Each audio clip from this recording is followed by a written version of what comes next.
whatsoever for over a 28-year period of time instead of trying to stonewall owners or insult them into submission?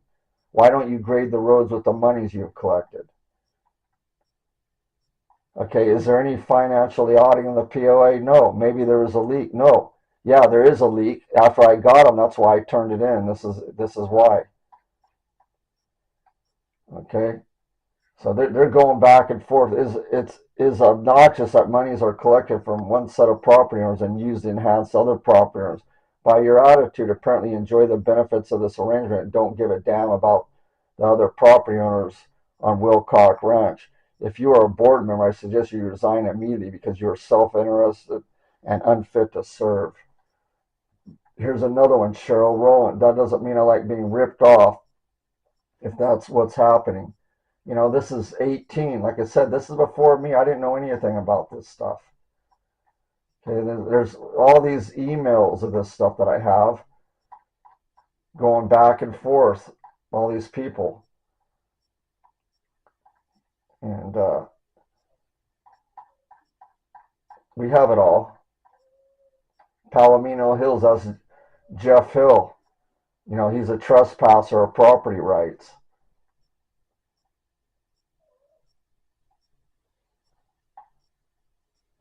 Elaine Walker.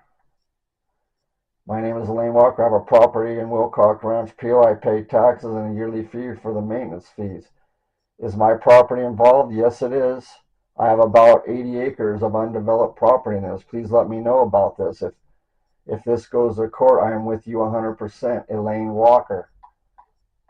Okay, so here, this was something in 20, July 11th, 2020, before a meeting. This is when I think the first meeting I went to, and our second meeting.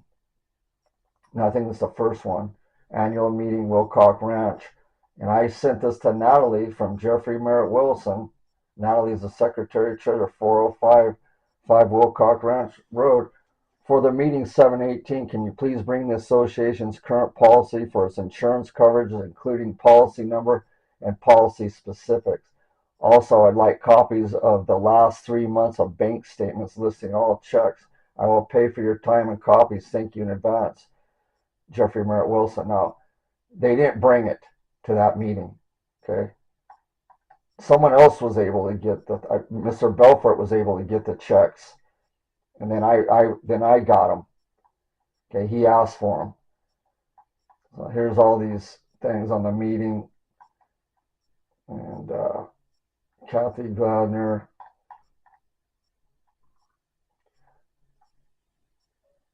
Let's see. Over the recent Memorial Weekend, who is this from? Oh, Mr. Meisner. He was threatening to sue the association.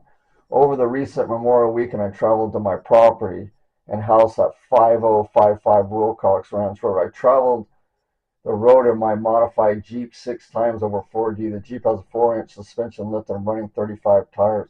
Following is a report in which some nearings requested on the road conditions from the intersection Headgate Trail, Wilcox Ranch Road, to my property at 505 Wilcox Ranch Road. However, it is my opinion every member of the POA should be aware of the road condition. Approximately 400 feet past the intersection of Headgate and Wilcox is a large mud hole which can be difficult to cross. Going around the mud hole is precarious due to the ditch. Approximately 50 feet up Left-Hand Canyon Road, the road is washed out and impassable by most vehicles. Approximately 1,000 feet further up Wilcox in front of 405 Wilcox Ranch Road, at the left-hand bend of the road, the narrow is about 6 feet wide, a deep erosion at the entry and exit of a culvert running under the road. The POA placed road cones as a warning in this area in October of 2018.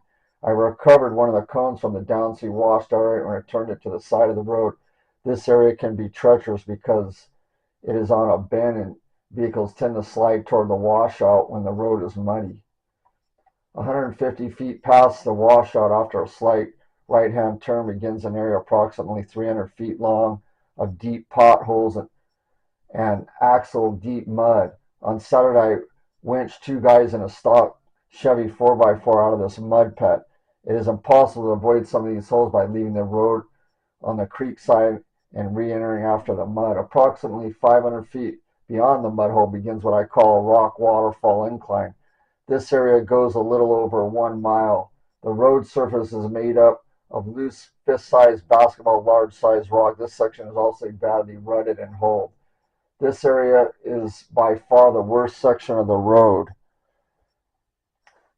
It is brutal on tires and the suspension, both the Jeeps and my 56-year-old suspension. During the first pass up the road in this area, I had to stop on several occasions to roll rocks out of the way, and at one point needed to winch a rock out of the road. Average speed in this area is 1 to 2 miles per hour after clearing out the larger rocks. From the top of the rock waterfall to the Pond Peak Road intersection, the road is badly rutted. At the intersection of Pond Peak Road, there's ruts increased almost 2 feet deep. During the first trip up the road, I cut and cleared 2 trees in order to access the property around 405 Wilcox Ranch Road and one towards the top. Well, that's my property and waterfall portion of the road. The road from the entrance of the POA to the headgate trail is muddy but fair condition and posed no major issues.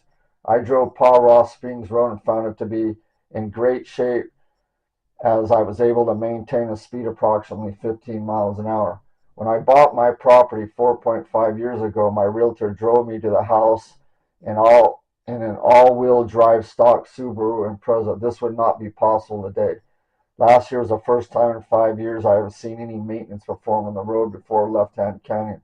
Because the work was not completed and the road was not covered with base material, the road is actually in worse shape this year than the end of last year. The road is rapidly becoming a Jeep-only road. The lack of road maintenance has significantly impacted the values of properties above the headgate intersection. On Sunday, I offered to take Robert and Natalie Naring up to the road to see the condition for themselves. They agreed. However, when I drove to pick them up, they declined. During our conversation, I was told by Robert that they might get to a maintenance of the road above the headgate at the end of July or something in August. Robert also informed me that the road budget was already blown putting material down on Paw Ross Springs Road. The condition of the road is rapidly rendering my property uninhabitable as I am unable to get services or other equipment up the road to home and property maintenance. I am writing this email because I have contacted an attorney and it will impact every property owner if I need to take legal action in order for the POA to maintain the road. All roads should be maintained in the same manner as Paw Ross Springs Road has been maintained for the last 5 years. For 5 years, I've been told we need to get your section of road over the summer and nothing has been done. Feel free to contact me if you'd like to discuss this issue further. I've attached some sample pictures of the road. Peter C. Meisner.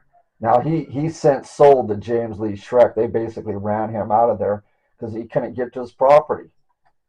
Okay, and he's tired of dealing with it, I guess. I don't know. Here's the pictures he sent.